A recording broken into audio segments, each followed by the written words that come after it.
Eu gostaria de introduzir, em primeiro lugar, dando boa tarde para todos, dizer que nós estamos em mais uma etapa do ciclo de palestras da Academia Nacional de Economia, focando na questão do Brasil do futuro e debatendo as várias temáticas.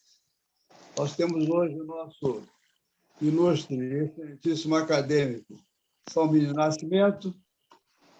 Salmínio Nascimento é pós-doutorado em Economia, em Ciências da Propriedade Intelectual,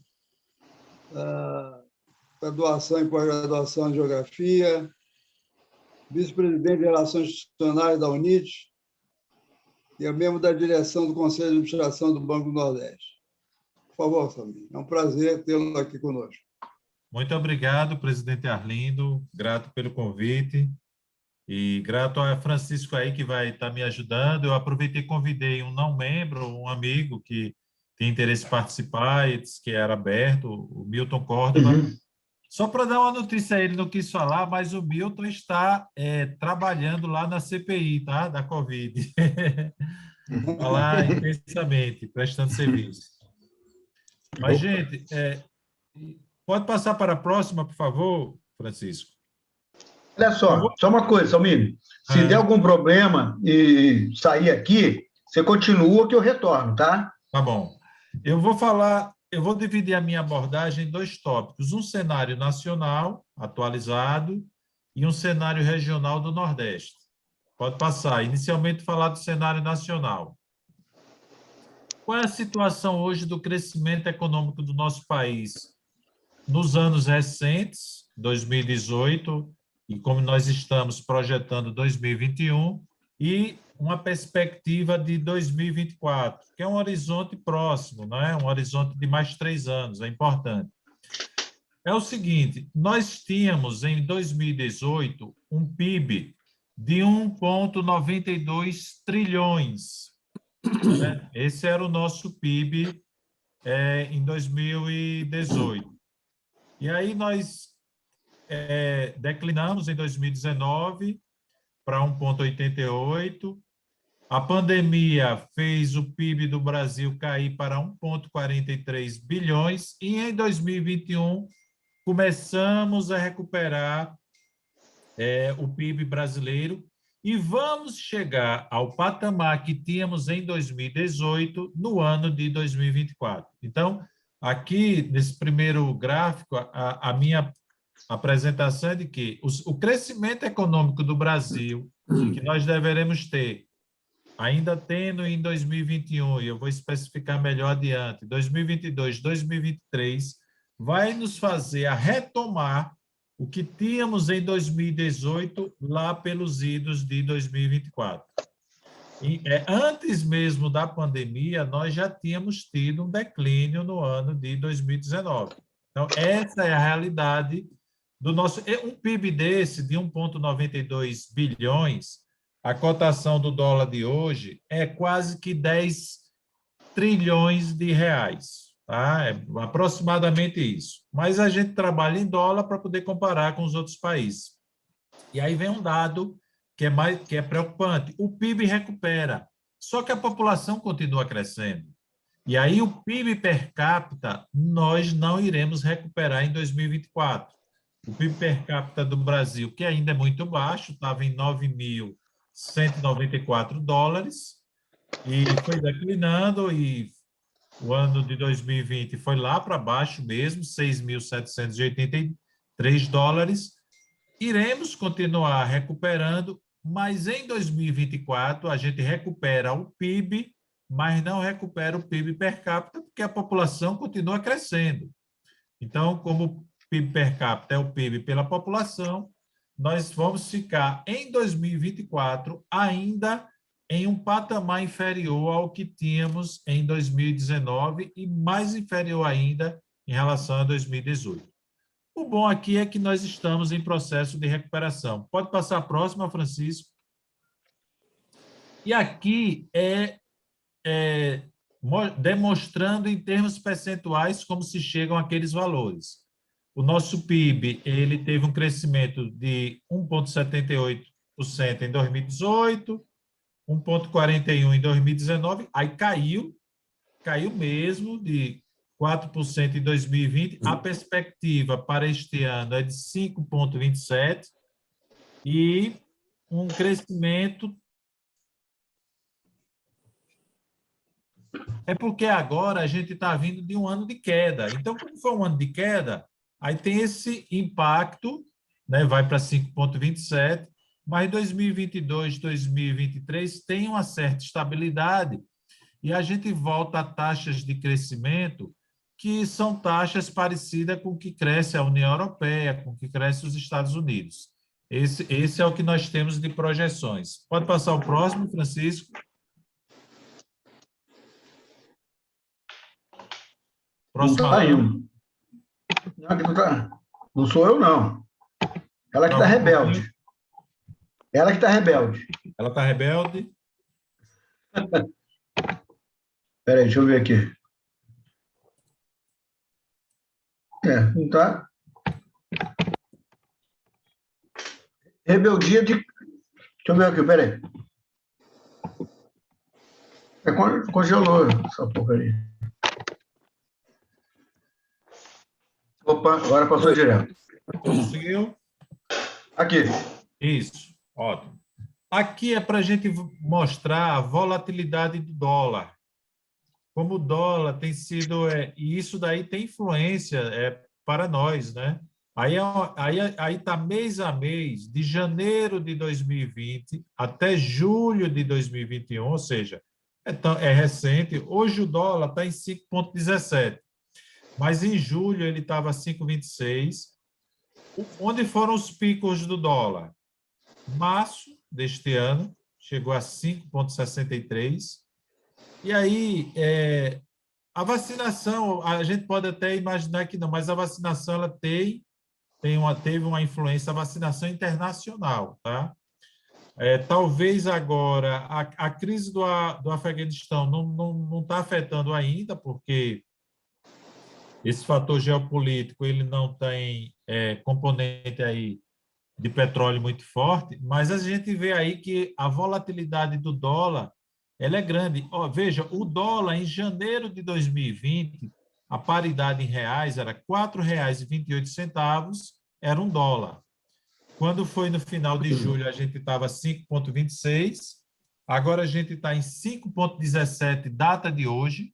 Então, é um gráfico que mostraria aí que ele está declinando. Isso daqui, esse componente, tem implicações no nosso mercado interno, por conta da inflação, tem implicações na balança comercial, que a gente vai explicar adiante. Pode passar o próximo, Francisco.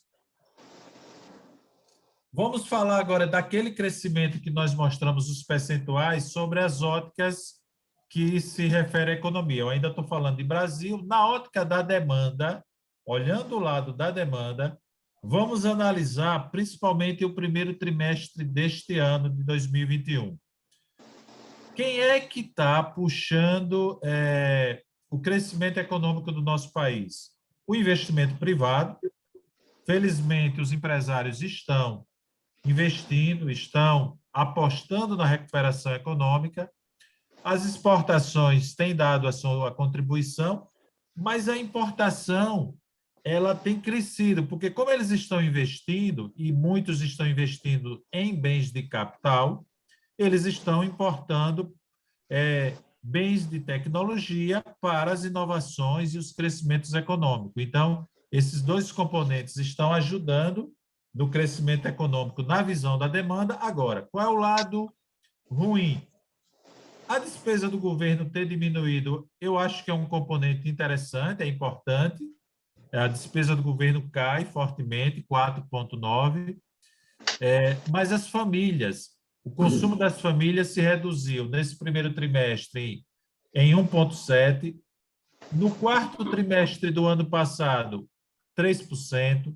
No terceiro, que foi quando muita gente ficou em casa, ficou preso, deixou de ir a show, deixou de ir a restaurante e estava sem renda também. O consumo que eles declinou 6% e quando a pandemia pegou para valer, e que começou, que foi o segundo trimestre de 2020, o consumo das famílias foi lá para baixo, foi para menos 12%. Então, vejam que ainda declinou, mas declinou bem menos do que os 3 trimestres anteriores, o consumo das famílias.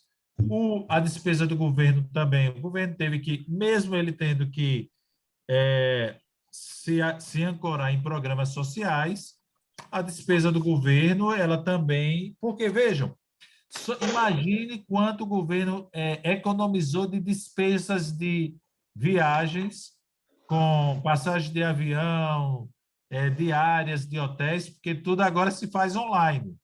Só para citar um exemplo de uma despesa que foi reduzida. Pode passar a próxima, Francisco. Agora, da ótica da oferta, como foi o crescimento da ótica? Que isso aí é importantíssimo e fundamental. O primeiro trimestre de 2021 se mostra muito melhor do que os trimestres anteriores. A agropecuária, ela só teve um problemazinho no final do ano passado, que ela declinou, mas a agropecuária é quem vem ancorando o crescimento do nosso país e cresceu 5,2%, então foi ela que contribuiu e contribui para tais projeções de crescimento. A indústria começou a se recuperar ao final do ano passado, ela teve um baque muito forte no segundo trimestre, porque a indústria ela sofreu com os governos, com os decretos estaduais impedindo o funcionamento de atividades, impactou muito na indústria. A indústria começou a ter falta de matéria-prima e materiais secundários, mas já apresenta uma recuperação e teve 3% de crescimento. Agora, o setor de serviços ainda não encontrou o caminho do crescimento. O setor de serviços, dado que se projeta agora, que ele deve ficar zerado e começar a crescer agora nesse terceiro trimestre de 2021. E vamos ver que o setor de serviços é que tem o maior peso na composição do nosso PIB. Então, por isso que o nosso PIB ele tem essa projeção aí de um crescimento ainda tênue nos próximos 2 anos. Pode passar, Francisco? Nossa taxa de juros. Qual a importância da taxa básica de juros, que a gente vai falar de crescimento do Brasil e do Nordeste? É porque é a taxa de referência para os bancos começar eles emprestam um para os outros, que emprestam para a sociedade. Veja que nós chegamos a uma taxa Selic de 2% em 2020. Se vocês pegarem aí, nós tivemos um pico lá em 2002, com a taxa Selic de 25%, realmente, uma taxa de... Porque aqui é a taxa mínima que vai se negociar e daí ela vira referência para as operações de crédito, geralmente em patamares maiores. Aí ela declinou, subiu lá para 2005 e nós tivemos, de 2015 até 2020, seguidamente queda da taxa Selic, chegando ao patamar de 2%, ou seja, uma taxa de juros próxima até da LIBOR, que é a taxa de referência lá da União Europeia. E aí a taxa de juros, a Selic, ela vai chegar ao patamar de 7%. Hoje ela está em 5,25%. É o patamar que ela está hoje, que é um patamar já superior ao ano de 2019, mas as projeções que nós temos é que ela ultrapassará a taxa de 2018. Por que a taxa Selic vai aumentar? Porque a inflação perdeu o controle. Nossa inflação está em praticamente 9%. Por isso, e aí a taxa tende a se estabilizar aí no patamar de 7,5% nos anos de 2022 e 2023, os próximos 2 anos. Pode passar, Francisco. A taxa Selic sobe para tentar controlar isso aqui, o índice de preço. Quando a gente pegou essa lâmina aqui, a gente estava no acumulado dos últimos 12 meses, mas como eu já peguei um dado hoje, já mais recente, eu já estou com a taxa de inflação do IPCA de 8,99%. Gente, isso significa perda de poder de compra das famílias. Qual é a notícia boa? É que A notícia boa é que a tendência é de declínio nos próximos anos. Tá? 2022, 2023, a gente está aí com a projeção de inflação muito inferior ao que teremos neste ano de 2021, chegando a patamares inferiores a 2020 e também a 2019, tá? E em 2023 ela continuará declinando. Essa é a notícia boa, que a nossa projeção de taxa de juros para os próximos anos é de declínio. Pode passar, Francisco? E aqui ela é discriminada por itens. Qual foi o item que mais sofreu no ano passado? A alimentação. Por quê? A demanda por alimentação aumentou. Então, as pessoas direcionavam seus recursos, seja classe baixa, até um pouco a classe média baixa, para a alimentação. Foi a prioridade. Aumentou a demanda por alimentação, a alimentação subiu mesmo. E a gente teve aí, no ano de 2020, a inflação da alimentação foi 14%. É um patamar muito alto. Neste ano de 2021, felizmente, ela declina para 2,3%. Então, a inflação de alimentação neste ano ela está bem menor do que nós tivemos em 2020 e do que nós tivemos em 2019. Aí a habitação sofreu um pouco também, patamar muito alto, 5,3, que é básico, né? Artigos de residências ainda está em patamar alto. Transporte tem algo.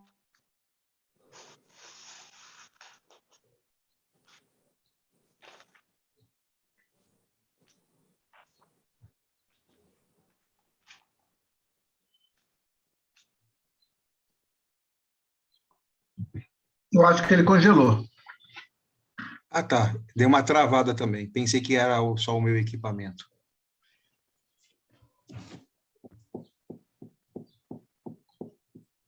Salmínio está congelado.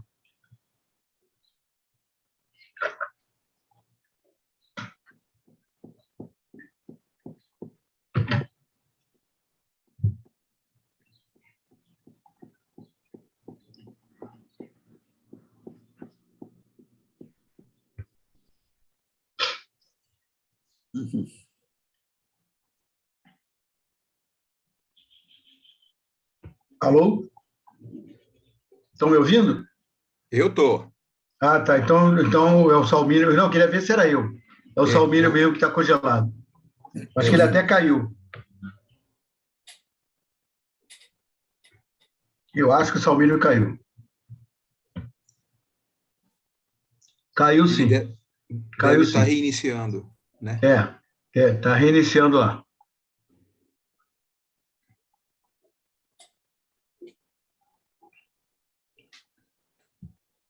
Ele caiu sim.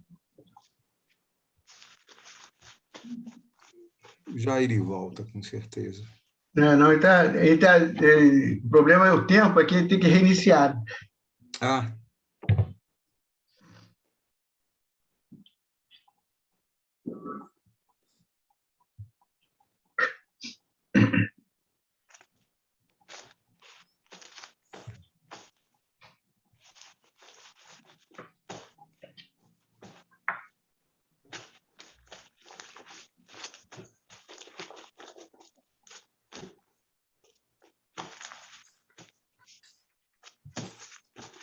Oi, Salmínio?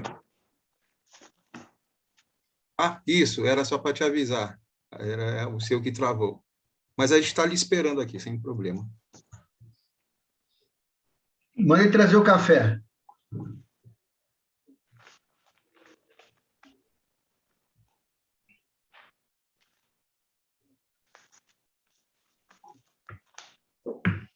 Ah, tá bom. Tá, vou te mandar já já, agora. Tá, até mais. Ele vai tentar entrar pelo celular. Ah, tá. Ele precisa que mande alguma coisa para ele? Ele pediu, eu estou mandando aqui o link da reunião. Ah, então tá bem. O link. Então tá bem. Pronto. Então, ok.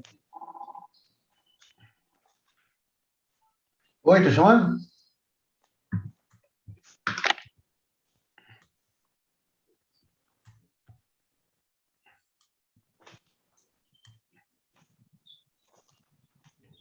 É interessante, né? A tecnologia, né? Há 10 anos era impensável a gente estar aqui sequer, né?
Tomino entrou.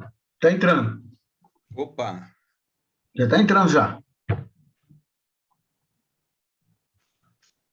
Ou tentando.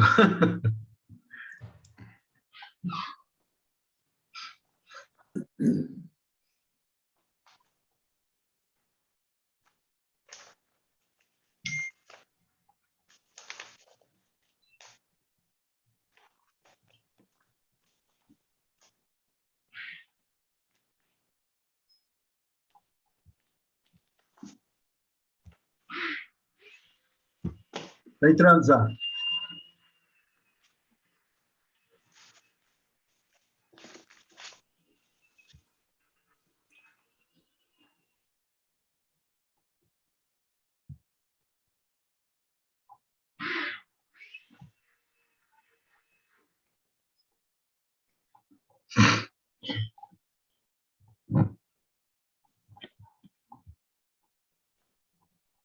Já foi autorizada aqui a entrada dele. Consegue ouvir? Domínio? Ah, ele tá aí. Consegue Isso, Consegue ouvir agora? Chega. Desculpe aí, chegado. teve um problema aqui, não sei o que foi no meu computador. Deve ter sido muita neblina do voo. Eu vou. Isso mesmo. Então, eu estava falando aí do índice de preços, né? Isso. Os componentes do IPCA, mostrando aí o que foi que ocorreu, tá? Isso. Pode passar a próxima.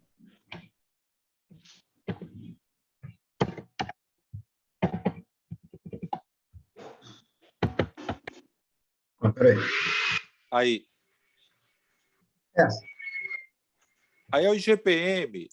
O IGPM, qual é a importância dele? É porque ele é utilizado para aluguéis, né? Então, como ele é utilizado para aluguéis, qual é a notícia boa? É que a partir do próximo ano, o IGPM tem uma tendência de queda. Quem tem aluguéis hoje está sofrendo muito e tem gente conseguindo renegociar fora do IGPM, porque realmente o IGPM está aí no patamar de 20%, quase, né? 19,3%. Isso tem impacto ali na inflação do item habitação, tá? Então, para o crescimento econômico do nosso país, isso tem repercussão. Pode passar o próximo, Francisco. Desemprego. Desemprego é o grande desafio da nossa sociedade. Tá? Para mim, esse é o principal desafio que uma sociedade tem. E esse, eu diria, na minha visão, como economista, que é o nosso maior desafio. E, felizmente, o que nós estamos vendo agora, nesses primeiros anos de 2021, ainda não recuperamos o emprego, mas uma sinalização de, ainda mesmo que a diferença não seja grande e tal, mas nós estamos tendo saldo positivo entre admissões e desligamentos. Quando nós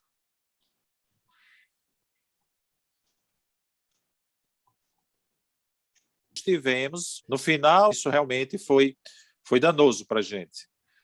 Nossa taxa de desemprego ainda é alta, é uma taxa de desemprego uma das maiores do mundo, mas nós estamos aí num patamar melhor do que estávamos o ano passado. Pode passar, Francisco.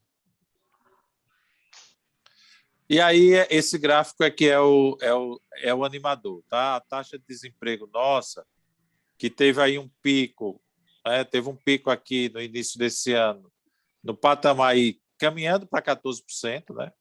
Patamar perigoso, tende a declinar nos próximos anos, até a gente chegar aí no patamar que é o ideal, cair de 2 dígitos, né? Isso não vai demorar, isso ainda vai demorar. Vamos chegar a 2026 ainda com essa taxa de desemprego na casa de 2 pontos, de 2 casas decimais ainda, né? E isso daí ainda é um cenário, mas é um cenário de perspectiva boa. Pode passar o próximo, Francisco. A balança comercial, né?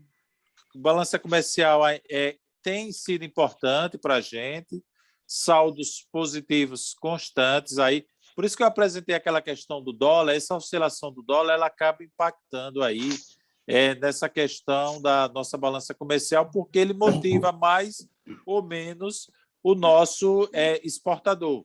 Tá? Ele fica mais motivado ou não.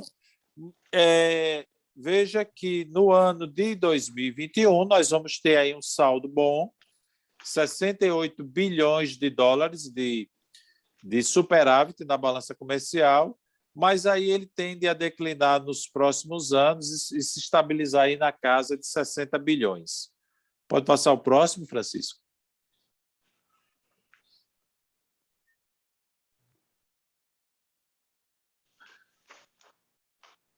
Pode passar a próxima lâmina. Crédito. Crédito é importante, é um indicador que eu julgo importante, a gente está discutindo aqui, porque quem está segurando o investimento privado, que tem crescido, é o crédito. E na crise, com a falta de renda, com a falta de recursos para investir, é o crédito quem tem ajudado. Por isso que os bancos continuam tendo resultados positivos. Então, o crédito aí em trilhões de reais. Lembram que eu disse que nosso PIB aí vai voltar a cerca de 10 trilhões. Quase metade é crédito. Mas tem países que esse patamar ele chega aí a 100%, passa de 100%, tá? do PIB. Então, o que é que tem aí de interessante? É que boa parte desse crédito tem sido para recursos livres, em que você aplica livremente esses recursos, não é em recurso direcionado, porque o recurso direcionado, por exemplo, você direciona para habitação, você direciona para um investimento. Quando eu estou falando em recursos livres, eu estou falando em capital de giro, eu estou falando em consumo de famílias. É isso que está acontecendo com o que os bancos estão emprestando. Eles estão emprestando para consumo das famílias. Pode passar, Francisco. E aí comprova a tese do que eu estava falando. O endividamento das famílias aumentou, a renda caiu, muita gente perdeu emprego, muita gente foi procurar banco e, com isso, o endividamento das famílias teve aí, está aí no patamar aí, chegando próximo a 60%. Pode passar a próxima. Aí a gente está falando da nossa relação dívida-PIB. A nossa dívida ainda é alta, principalmente a interna, porque a gente tem dívida externa quase nada. mas a dívida externa, a dívida interna é muito alta, nós estamos aí no patamar estabilizado, num patamar que vai variar de 83% a 86%. Então, a externa está controlada, a interna tem ainda as necessidades do governo, que faz a gente aí saltar. Veja que ela saltou, né? Em 2014, ela era de 56%, mas o governo está gastando mais, teve que aumentar a taxa de juros, aí então a gente vai ficar aí nesse patamar de acima de 80%. Pode passar a próxima. A notícia boa desse daí, que nosso risco, que teve um pico lá no meio do ano passado, foi para um risco aí de aproximadamente 700 pontos, ele cai para um patamar aí menor, próximo a 250. O que é isso aqui? Aqui significa dizer o seguinte: um banco aqui no país, se precisar captar recursos, ele vai ter que pagar, além da taxa, uma premiação de risco, que cada ponto desse aqui, 250 significa mais 2,5. Quando eu estava em 700, significava dizer, se a taxa de juros que eu vou captar é 2 e eu tenho que pagar 700, eu vou pagar 2 mais 7, eu vou pagar 9. Então, esse risco Brasil faz com que a captação de recursos fique mais cara. E a tendência agora é de uma certa estabilidade, no patamar aí de 2,5% a mais por cada captação. Agora eu queria passar a próxima para começar a falar do Nordeste. Seguinte, por favor. Pode passar a próxima. Esse quadro aqui mostra o crescimento do Nordeste nos anos 2019 e 2020, projeção para 2021 e 2022.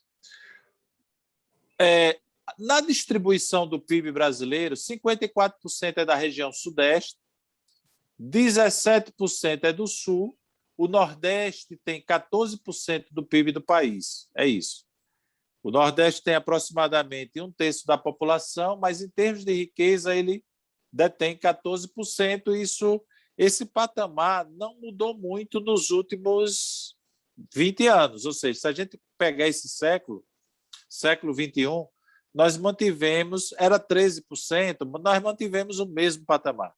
Quem foi que melhorou de posição? O Centro-Oeste. O Centro-Oeste hoje tem um PIB maior do que o Norte, né? Mas o PIB do Centro-Oeste era muito mais baixo.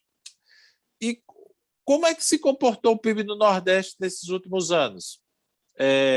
O PIB do Nordeste ele teve um declínio fortíssimo no ano passado, de 8,6%. Foi a região que teve o maior declínio, porque as famílias que pesam muito na composição do PIB do Nordeste declinaram no consumo.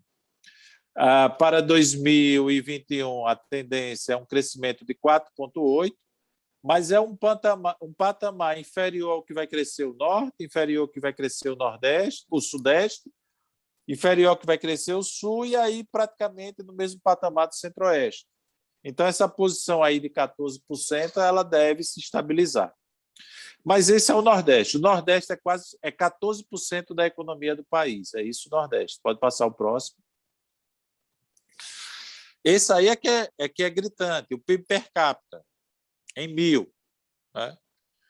O Sudeste, na base, vamos falar aqui de 2021, que é como nós vamos fechar, nós deveremos fechar o ano no Sudeste com PIB per capita de 51.700. Nós vamos fechar o ano no Nordeste com PIB per capita de 20.000. Então, é uma diferença significativa. Quase 3 vezes, 2 vezes meia, mais de 2 vezes meia, né? Quase 3 vezes.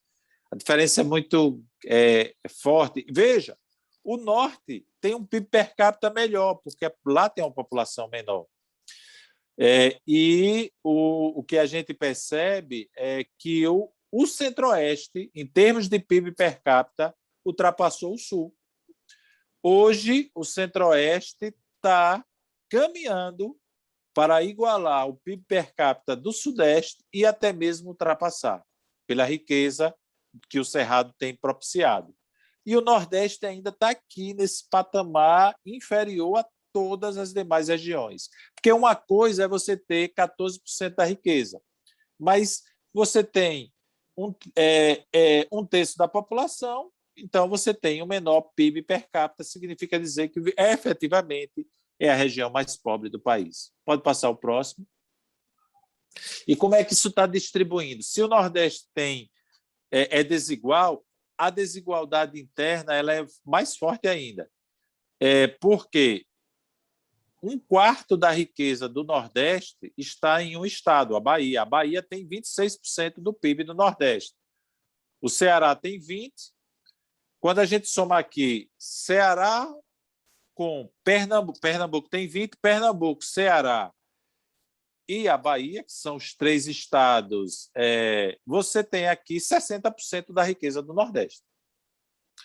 60% da riqueza do PIB, daqueles 14% do Brasil, estão em 3 estados. Bahia com 26%, Pernambuco com 20%, Ceará com 16%. E sobra 40% para distribuir com os demais. O Maranhão, por conta do Cerrado Maranhense, com soja, está com 11%. A Paraíba e o Rio Grande do Norte na casa de 6%. Piauí e Alagoas com 5% e Sergipe com 4%. Então, fica aqui Alagoas, Piauí e Sergipe praticamente no mesmo patamar, e o Sergipe um pouco menor, o Rio Grande do Norte, a Paraíba também. Então, se a gente for olhar, Rio Grande do Norte, Paraíba, Alagoas, Piauí e Sergipe, por diferença de 1%, é peso praticamente igual. Aí o Maranhão se descola um pouco, porque o Maranhão tem território que está sendo utilizado com soja. Essa é a realidade intra-nordeste, né, que é muito desigual. Pode passar a próxima. Esse gráfico aí mostra essa desigualdade de crescimento na região. E aí o ano de 2020 foi cruel para todos os estados, sem exceção. Alagoas caiu 13%, a Bahia caiu 13%, o Rio Grande do Norte caiu 14%, Sergipe e Piauí 12%. Foi muito cruel o ano de 2020. 2021 nós temos perspectivas aí diferentes. Por que é que tem aqui, só para explicar aos senhores, o Espírito Santo e Minas Gerais entraram aqui?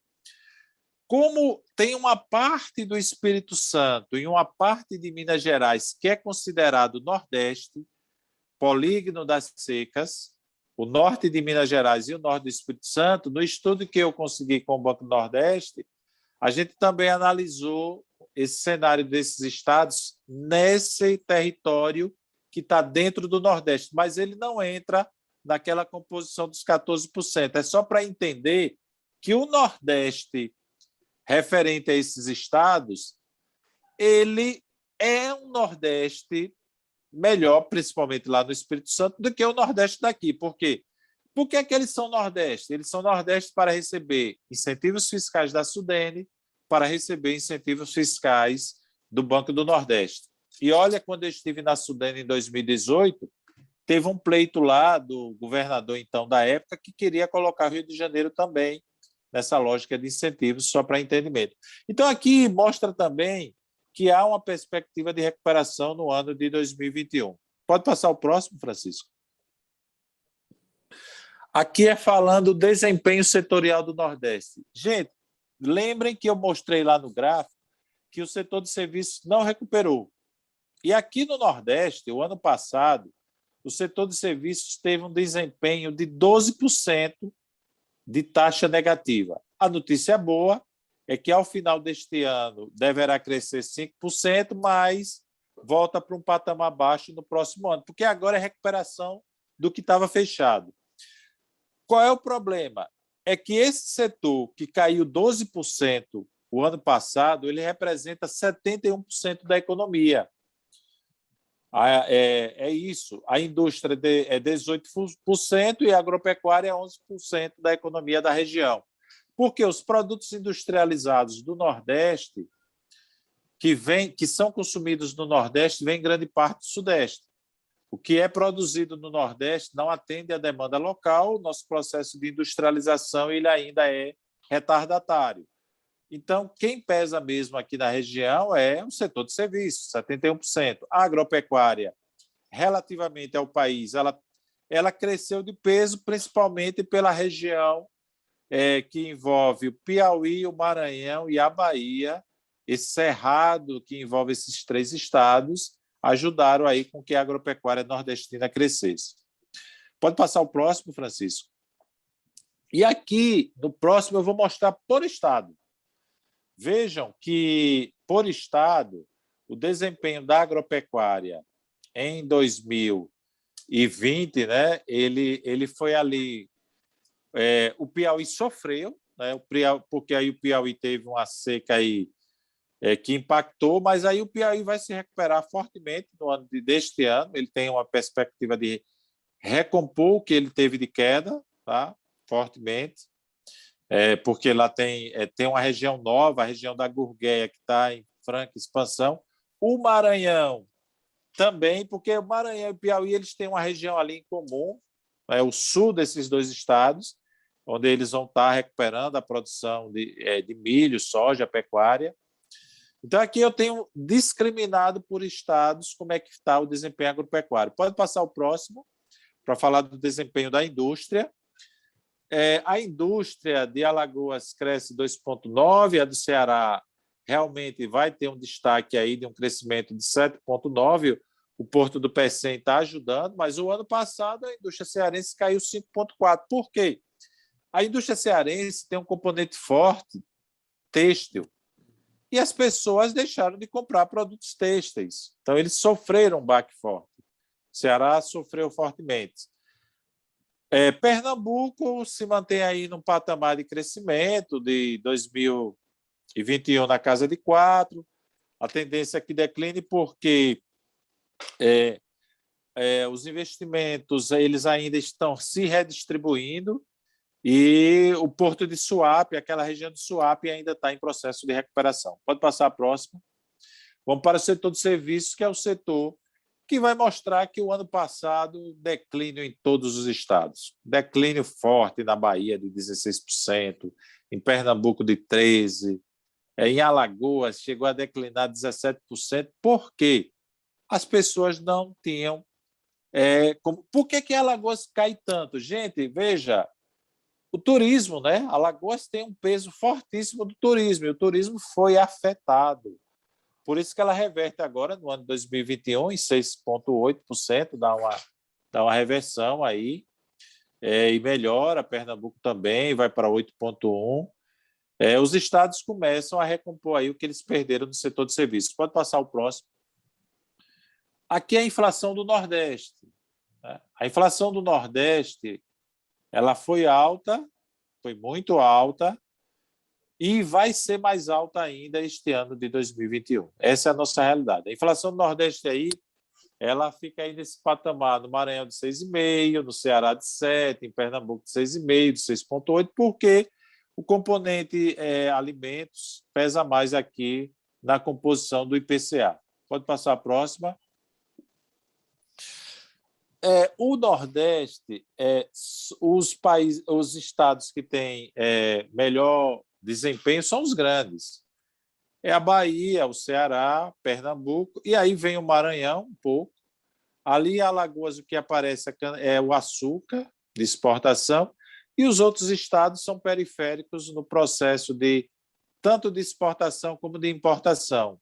Mas, na soma, o Nordeste ainda mantém um superávit aí para o país, mas a contribuição da corrente de comércio ainda é muito baixa para a economia nordestina. Pode passar o próximo. O emprego no agronegócio ele tem se mostrado em recuperação desde março deste ano. Ou seja, com o início da vacinação, né, nós estamos recuperando um pouco as admissões e os desligamentos caem, e a gente começa aí, desde março, que o emprego na agropecuária começa a recuperar na região Nordeste. Pode passar o próximo.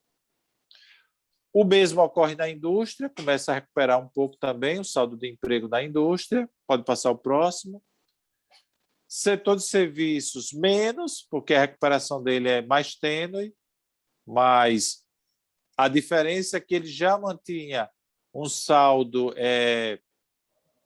positivo desde a metade do ano passado, mesmo serviço declinando muito, mas a gente ainda mantém aí esse patamar de saldo positivo. A maioria das pessoas se empregam em serviço mesmo, serviço empregando muito. Essa questão da inadimplência, que é o próximo, pode passar, Francisco? O próximo eu vou falar da inadimplência. A inadimplência no Nordeste, ela tem tido um peso forte, mas o bom é que ela tende aí a cair. É isso aí. A inadimplência, ela tende... ela cai em relação ao ano passado, porque as pessoas começaram a pagar, tá? Ela sobe um pouquinho, muita gente começou a atividade voltou a ter emprego e pagou o que devia. Então, muitos empresários quebraram porque venderam e não receberam, agora começaram a receber, começam a se recuperar. Então, olhar a inadimplência é um fator importante, mas ela tem patamares aí altos em alguns estados, tá? Como é o caso desses estados aí que tem acima de 2,85, que é um pouco a média do país, tá?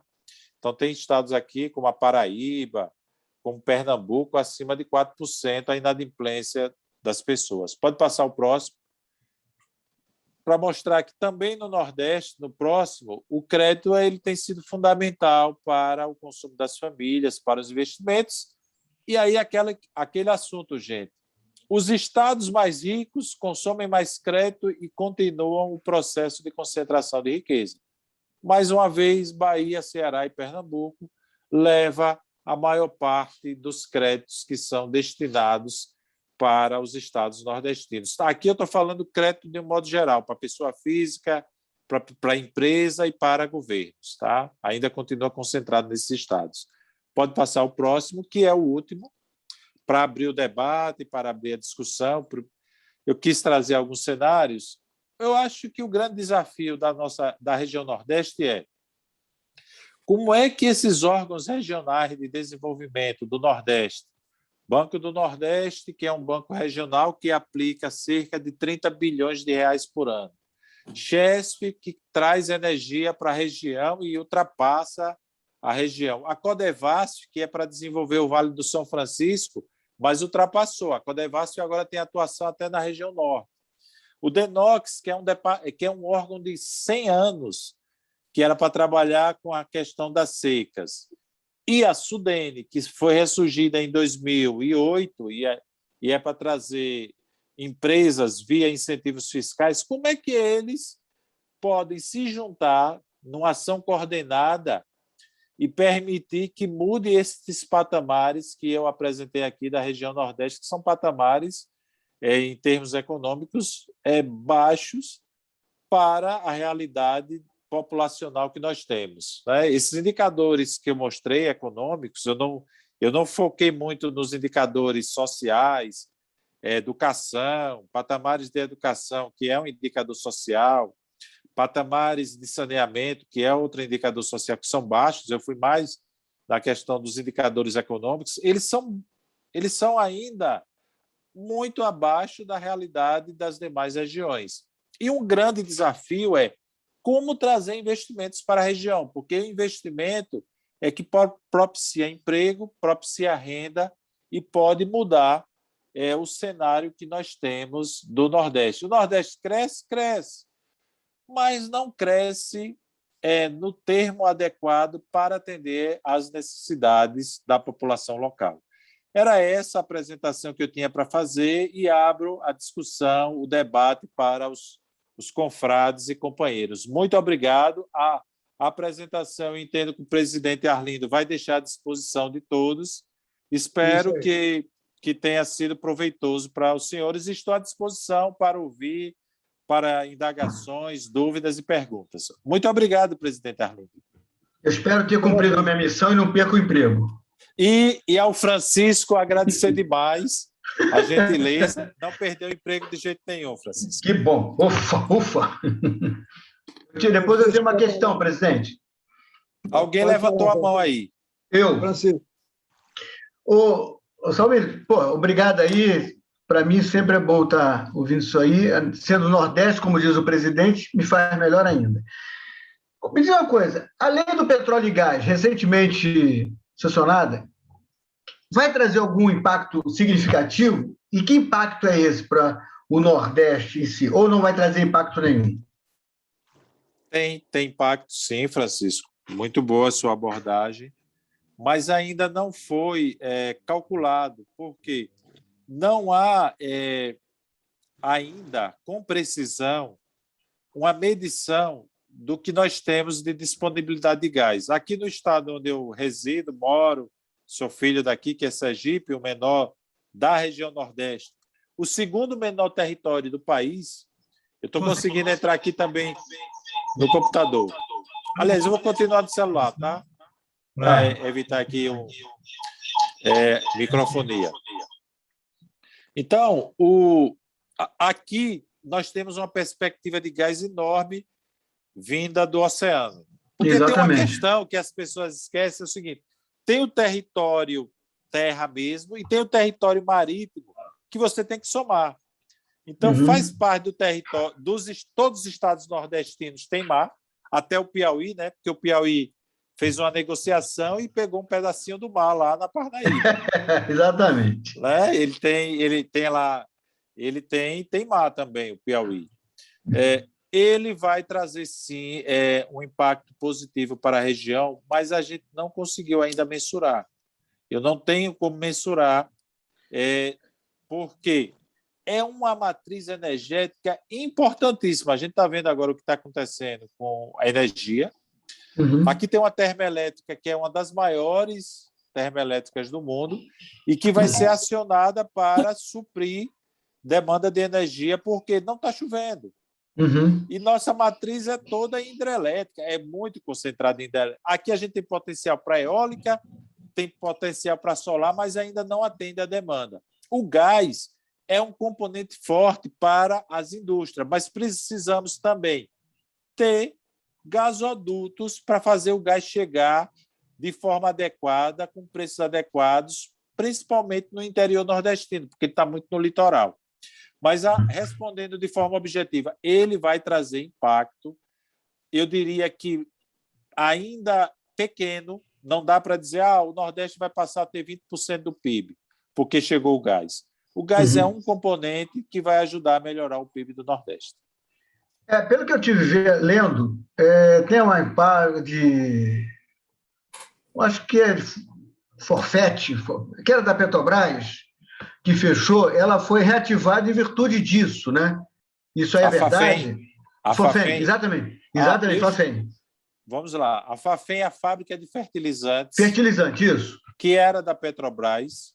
A Petrobras, a subsidiária da Petrobras, que tinha essa fábrica de fertilizantes em Sergipe, na Bahia também, sublocou para a Unigel, que é uma empresa brasileira, mas que tem atuação no exterior. Eu visitei há 2 semanas atrás, e eles vão reativar. Por quê? Porque nossa demanda por fertilizantes é altíssima.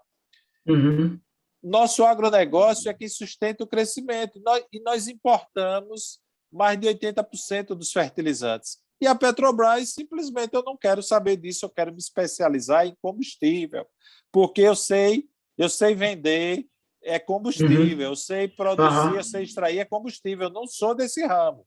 Correto. Então, eles fizeram aí um contrato de arrendamento por 20 anos, renováveis por mais 20, e eu acho bom a iniciativa privada entrar fortemente para suprir, porque você sabe que daqui, falando aqui de Sergipe, saíam só de uma fábrica aqui, de uma misturadora, mais de 100 caminhões por dia para Goiás, para o Mato Grosso, para atender a demanda de soja. Agora você tem o Maranhão, você tem o Piauí, você tem a Bahia e também o Centro-Oeste para atender demandas de fertilizantes. Então, o setor de fertilizantes tem uma perspectiva boa de retomada de crescimento, porque nós tivemos um baque forte nos últimos anos. Tá?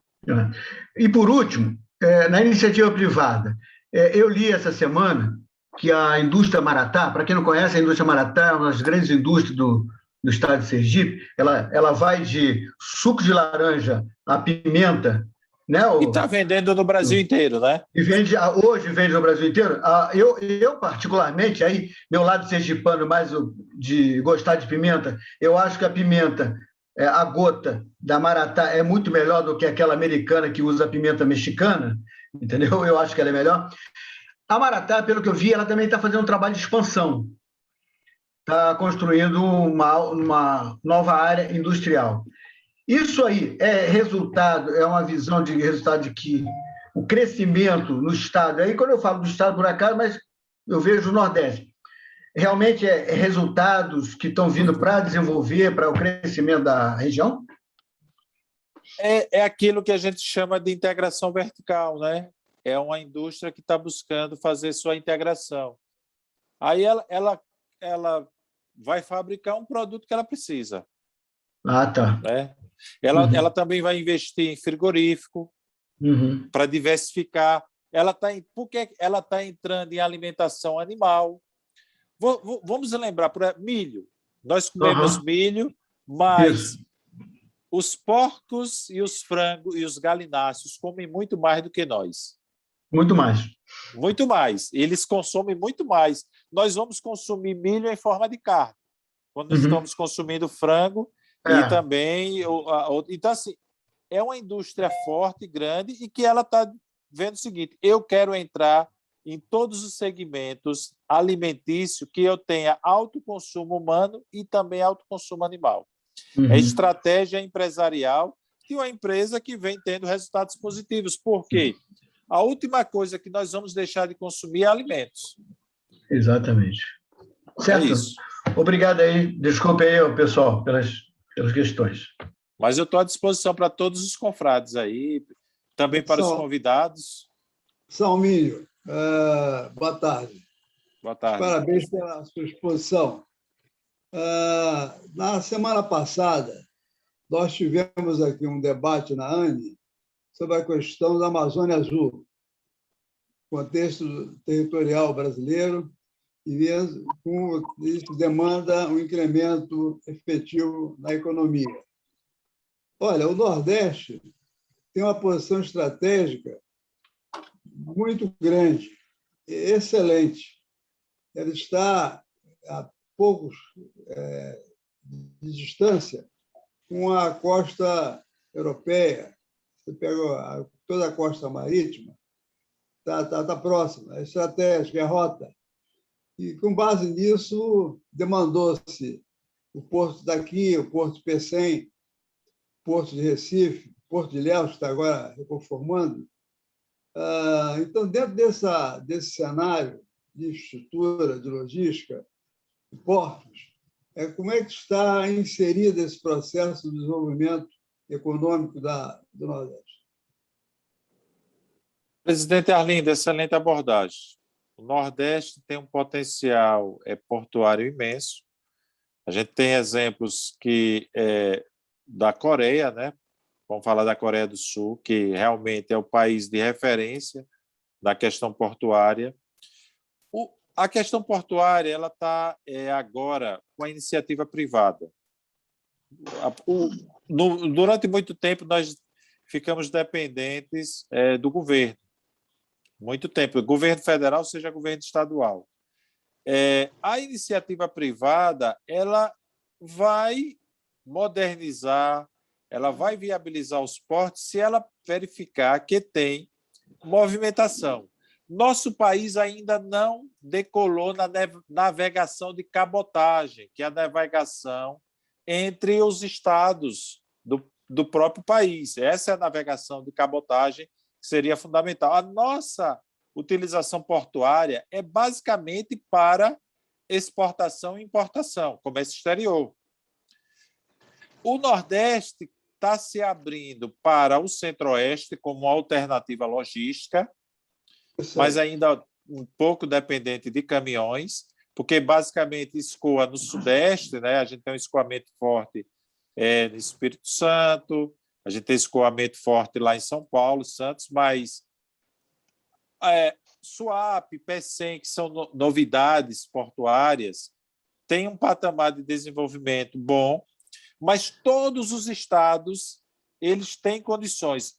E os estados menores, os portos são subutilizados e a iniciativa privada ainda está avaliando se está predisposta a fazer, porque são investimentos altíssimos, investimento mais alto para atender essa movimentação do comércio exterior, de exportação e de importação, porque do mercado interno a gente ainda não conseguiu consolidar, porque por que não eu pegar as mercadorias que eu compro de São Paulo, vim de navio para cá, vem de caminhão.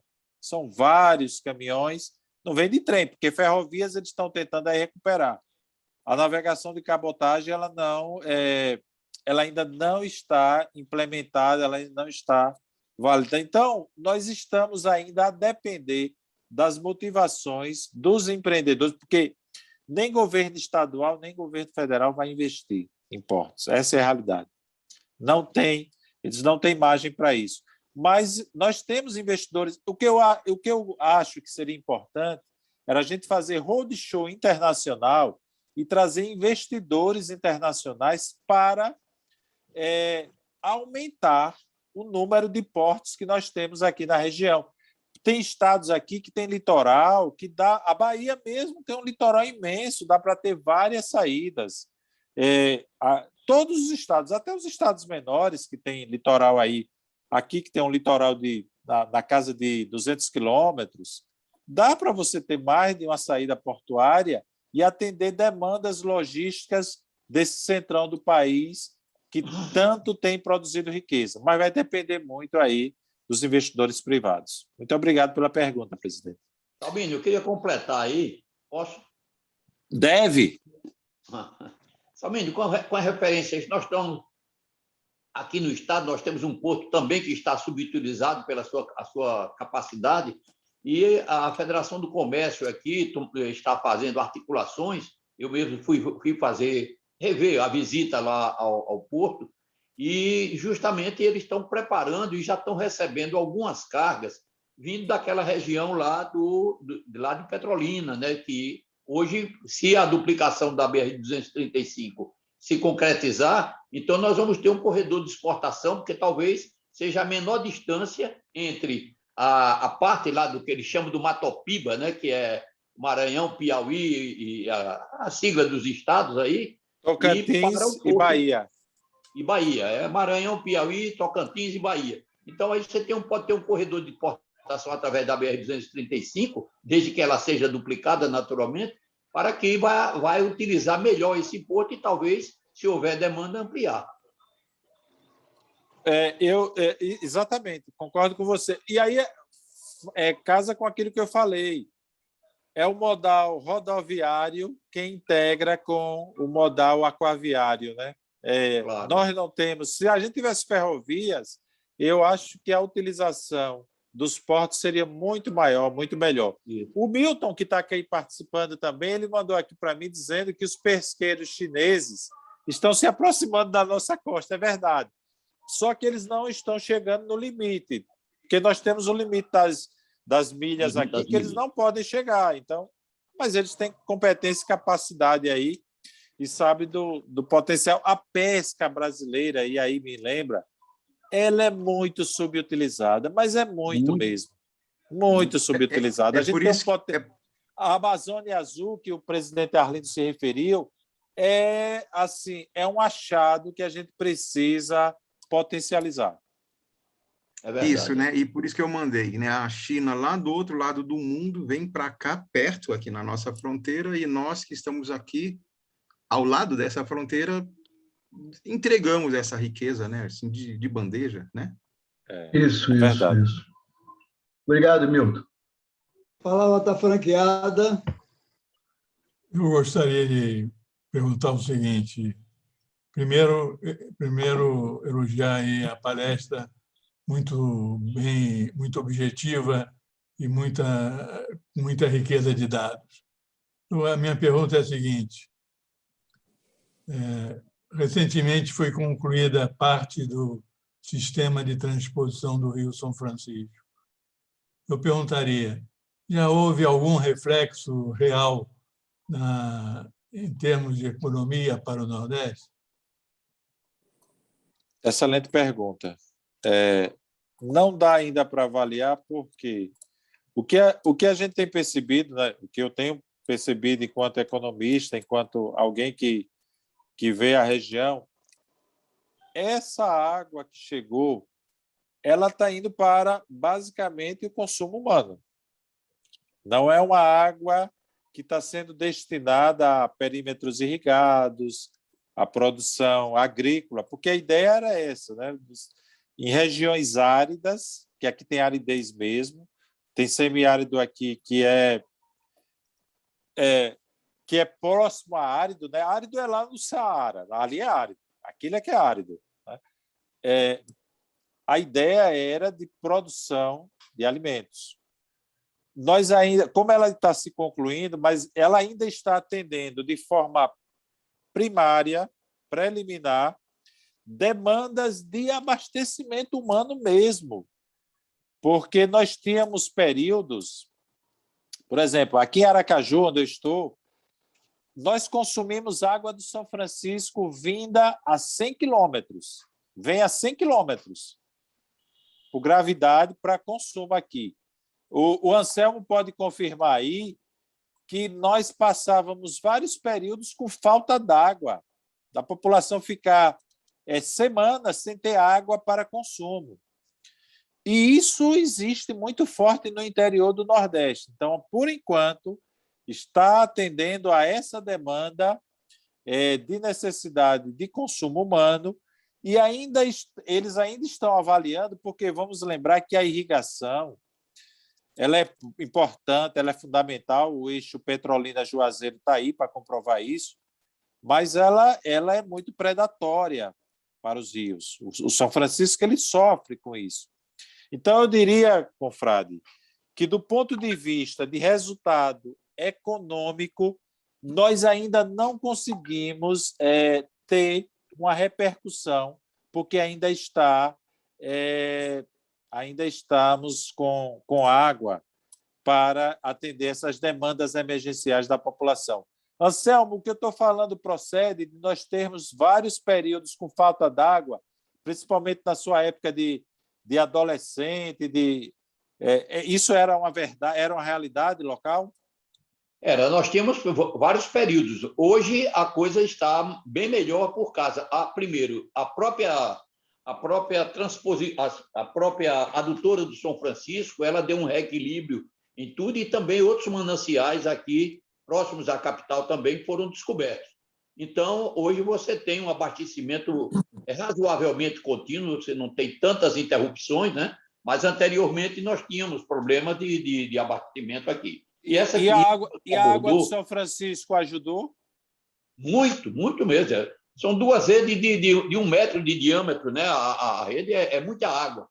Apesar de nós termos outros mananciais aqui, mas hoje a força e o crescimento de Aracaju a partir da década de 70 foi suportado por isso aí. A adutora é da década de 70 também, o primeiro caminho da adutora, que hoje já são 2 caminhos, né?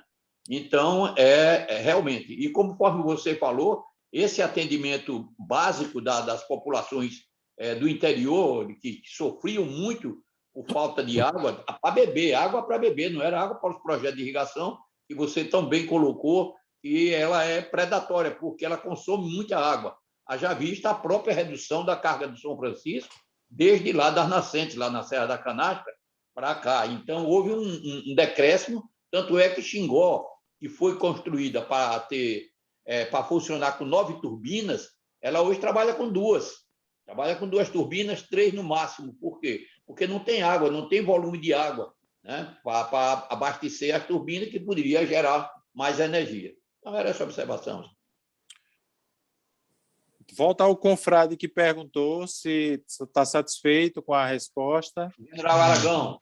Estou satisfeito, sim, mas gostaria de lembrar que um dos políticos brasileiros disse que a primeira condição para um governo dar certo é ter sorte. A sorte realmente não está ajudando o Brasil, né? Não. Eu digo porque, por volta de 78, quando foi inaugurado Sobradinho, houve uma enchente estupidamente grande no Rio São Francisco. E chegou-se na época, a Chesf chegou na época a cogitar de uma barragem do Rio Uruguaiana, como é que é? Um afluente Uruguaiana, né? Porque era o maior contribuinte do Rio São Francisco. Então, de lá para cá, a gente percebeu que nunca mais houve aquela abundância de suprimento de água, né? Chegar a esse ponto do Rio São Francisco ter momentos de revelar aí as cumeiras das cidades alagadas, né? Mas, então, isso a gente percebe que o futuro do Nordeste é promissor, com certeza. E eu perguntaria agora o que dado a gente poderia receber a respeito do excesso de energia eólica fabricada no Nordeste, quer dizer, o excedente dessa produção que era encaminhado para o resto do país. Eu poderia ter alguma informação sobre isso?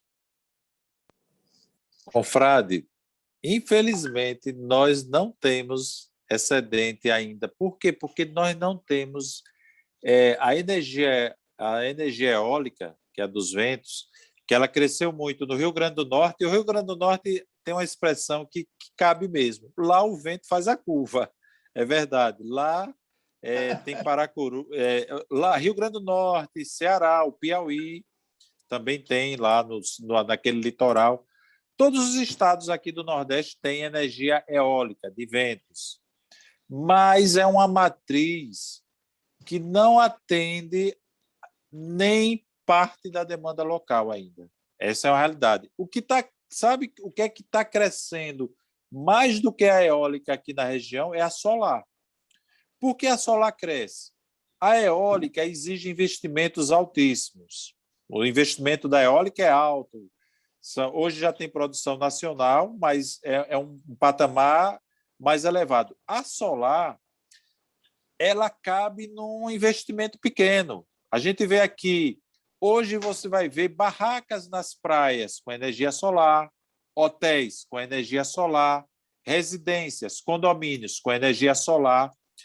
Aí sim, o que eu estou percebendo? A energia solar, que aqui no Nordeste ela é abundante mesmo, tá? Tem períodos longos de sol, tem períodos curtos de chuva.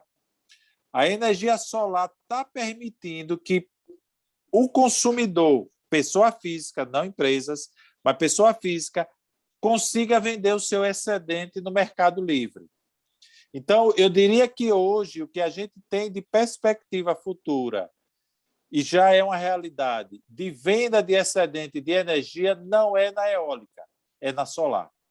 E eu diria que a perspectiva de crescimento da solar, ela é muito forte aqui na região. Salmínio, só uma coisa. Aqui no Rio, aqui na Ilha do Governador, Sim. Por exemplo, só aqui na Ilha do Governador, nós temos uma escola de samba, a União da Ilha. Há coisa de um mês, a União da Ilha inaugurou toda a sua cobertura em energia solar. Nós temos aqui, numa região, Higienópolis, um mercado municipal que é o CADEG. Todo o teto dele está coberto por energia solar. E temos 2 empresas de ônibus no Rio que já fizeram isso. Ou seja, está dentro do que você está falando. É um investimento menor e com retorno mais rápido, né, do que a eólica.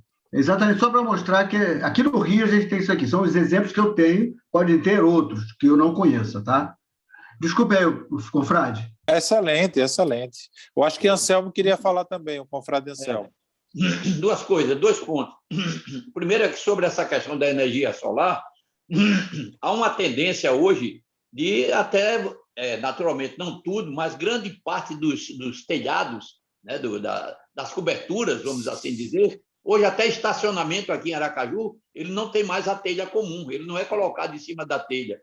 Ele já é feito com a placa solar, placa fotovoltaica, né?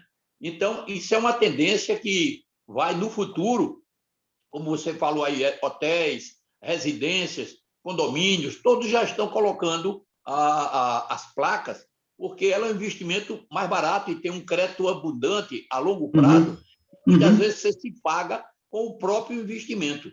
O Banco Nordeste aqui tem uma linha de crédito muito boa, outros bancos também têm, mas o Banco Nordeste, Salminho agora é o nosso presidente do conselho lá, então tem uma linha de financiamento que cobre, e justamente até meu condomínio está estudando essa possibilidade, porque a diferença que você vai pagar na conta de energia ela aumenta, ela melhora com a quantidade de valores que você vai receber ao injetar nas horas que não estão sendo usadas na rede. Agora, sobre uma colocação que o general Aragão fez a você, com relação daquele projeto de integração entre a bacia do Araguaia com a bacia eu acho que deve ter sido sobre isso que ele se reportou, com a bacia do Rio São Francisco. Isso é um estudo que tem já de muitos anos, e alguns estudos, alguns técnicos, dão ele como um estudo viável, porque ele utilizaria um dos rios e de ligação entre os dois, naturalmente teria que ter um pedaço de abertura de canal, por conta de que o regime de chuvas da bacia do Araguaia é diferente do regime de chuvas da bacia do São Francisco. E isso ensejaria tanto a ida para um lado como para o outro do excedente de água. Como seria feito isso, só a engenharia poderia dizer. A possibilidade existe. A questão da viabilidade de custos é que nós não sabemos, mas que existia, já se falou muito nesse projeto de integração das duas bacias já. Era essa observação. Interessante, muito interessante. É. O suprimento, a produção de energia, especialmente energia solar, tem, me parece, um duplo efeito, né? Uma dupla melhora. Ela beneficia, claro, o consumidor da sua energia e, por outro lado, ela dá uma utilidade a um terreno, a uma área que possivelmente estaria abandonada ou desocupada ou inaproveitada. Isso aí traria, ou deve estar trazendo, uma renda para o seu proprietário.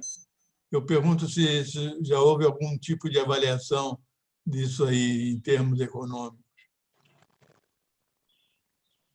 Sim, sim. Tem realmente há uma perspectiva. Olha, eu tenho uma outra fonte de energia que cresceu um pouco aqui, que foi interessante e é importante, a biomassa. Biomassa era lixo, era expurgo que tinha aqui no setor sucroalcooleiro. E hoje a biomassa, que é o bagaço da cana, gera renda que é suficiente. Gera renda como? Com a energia, né? Porque é excedida.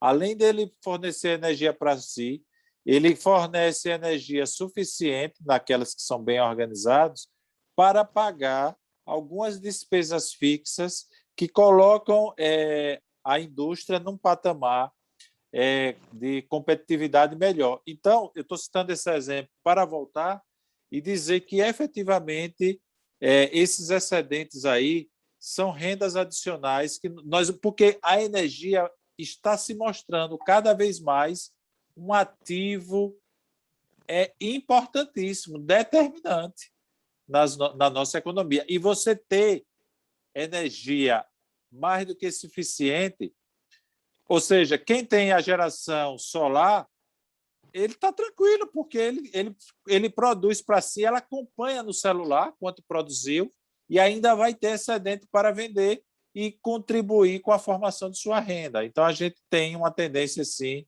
de uma melhoria de renda a partir da venda do excedente de energia. Anselmo, eu não sei, eu já vi aqui, eu já li também, seguindo aquilo que você falou aí da coisa, nós já temos telhas especificamente preparadas para captação de energia solar, né?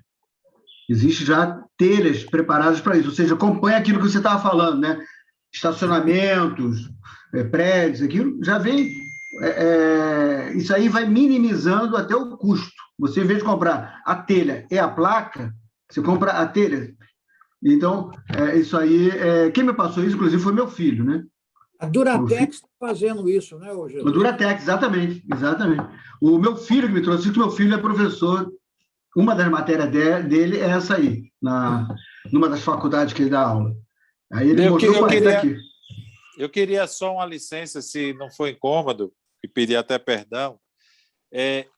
Vai ter, eu estou também, é uma sequência, infelizmente eu tive que fazer, atendendo a um pedido, eu estou numa sequência que vai começar agora, lá com o estado de Alagoas, uma discussão sobre a economia alagoana, que eles me pediram. Então, aí eu queria dizer que daqui a uns 2 minutinhos eu vou precisar sair para atender essa demanda que eles solicitaram. É uma discussão lá em Alagoas. Veja como isso é interessante. Nós estamos aqui, tem gente em Brasília aqui, e daqui a pouco eu vou estar discutindo com Alagoas a retomada do setor de serviços lá em Alagoas, porque eles foram muito impactados e eles querem discutir conosco se eles vão voltar aos patamares que eles tinham antes. Eu sei que aí tem muita gente que gosta de Alagoas e a gente precisa ajudar a retomada da construção econômica daquele estado, nosso vizinho aqui ao norte. Então, já concluindo... Presidente, corta seu salário. Pode cortar. Confrade Nício, confrade Paulo Roberto, quer falar? Confrade Arlindo, devido à nossa hora, justamente foi colocado agora pelo nosso confrade Salmínio, eu vou abrir mão de qualquer colocação, a não ser parabenizá-lo pela sua apresentação. Confrade Muito obrigado. Presidente Arlindo, boa tarde. Boa tarde, meus companheiros, meus confrades. Olha, nós fomos brindados com uma bela apresentação. Como disse o nosso confrade Muniz do Aragão, rica em dados e informação, que nos dá uma visão de Brasil maior. Alguns problemas que foram mostrados, desvio de rota das ações, como, por exemplo, o consumo da água de São Francisco, que hoje é um consumo de ordem doméstica, não é ainda de produção agrícola, mas isso é uma questão de se ajustar. E eu vi o entusiasmo dos palestrantes, dos participantes, muito grande. Isso anima a nós da academia a manter sempre esse fluxo de informação constante, porque ele é de alta vitalidade para nós e para o país. Parabéns, presidente Arlindo, por essa iniciativa, por essa reunião de hoje. Obrigado. Alguém mais quer usar o uso da palavra? Eu acrescento meus votos de parabéns também por essa magnífica tarde que nós tivemos hoje. Eu só digo obrigado a todos. Obrigado também. Um grande prazer, uma grande honra e farei todo esforço para estar presente em todas as outras. Okay. Muito obrigado, presidente Arlindo. Muito obrigado a todos os confrades. Obrigado aí, Milton, também, convidado. Se vocês quiserem fazer pergunta a Milton, ele pode responder que ele está lá no olho do furacão do que ocorre em Brasília, tá? Que deduraram, Milton. Olha aí. Olha só, isso que é amigo, hein? Oh. Pois é, estou vendo. Milton, depois eu vou te ligar, tá? Marcar uma hora, preciso conversar contigo. Não, depois. Agora, eu vou entrar numa palestra agora, lá em Alagoas. Gente, depois. Um abraço. Um abraço, tchau. Parabéns mais uma vez aí pela sua palestra. Um abraço, obrigado, irmão. Parabéns. Parabéns mais uma vez, Fábio. Parabéns, presidente Arlindo, também pela iniciativa, muito proveitosa para todos. O Salmínio é meu colega, então a gente aqui em Aracaju sempre está se encontrando e realmente ele sempre dá uma contribuição. Eu, inclusive, vou pedir para ele repicar replicar essa palestra aqui em Aracaju, nos órgãos onde eu participo. Muito bom. Excelente, excelente. Alguém mais quer falar alguma coisa? Agradecer meus amigos aí, né, nordestinos, de estarem junto com a gente aqui. Eu sou puxa-saco da terra. Aguardando sua visita, viu, Francisco? Aqui é o nosso Rotary novamente, viu? Não, eu volto aí e vou junto com o primo. Carrego o primo. Mas se tudo correr bem, se tudo não tiver nenhum imprevisto, em outubro eu estou aí, Anselmo. E a gente vai almoçar juntos. Nós vamos voltar aos almoços presenciais a partir do dia 20 de setembro. Anselmo, só para te dar de cultura, o presidente Arlindo, no atual período, é o presidente aqui do nosso Rotary Club Lagoa. Aqui no Rio. Tá bom. Que bom, né? É também rotariano, isso é bom, viu? Aqui, o rotariano, o Luiz também, rotariano, do URCA. Tá bom. Temos aqui. Então, vamos aguardar, Francisco. E o Lício é o nosso vice-presidente da Associação Comercial. Tá bom. Eu fui presidente já da Associação Comercial daqui de Aracaju, daqui de Sergipe. O presidente do Conselho Superior é o nosso confrade, Marco Polo, e o vice é o Lício, aqui no Rio. Tá bom. Tá certo. Mas aí a gente almoça aí. Tá certo. Tá? Falou. Tá certo. E agradecer a todos. Pode falar, Lício, por favor. Quero ouvir o presidente. Queria agradecer a participação e a presença de todos. Vai sair uma cópia da apresentação para todos e estaremos mandando para o Paulo Roberto, do Instituto de Alto Estudo, para centralizar depois a cópia. Vamos dar continuidade a esse ciclo de palestras, como disse o Lício, eu acho que é importante. A academia está à frente das questões nacionais. E aí, como estamos olhando o Nordeste, vamos olhar o Norte, o Centro-Oeste. E um detalhe interessante, que ele apresentou aí o Centro-Oeste, na questão do desenvolvimento regional, que está na frente, até do Sul. Então, encerramos aqui a nossa reunião e agora ficamos no companheirismo. Boa tarde. Obrigado, companheiro Arlindo. Obrigado. Confrade Arlindo. Boa tarde. Marcelo.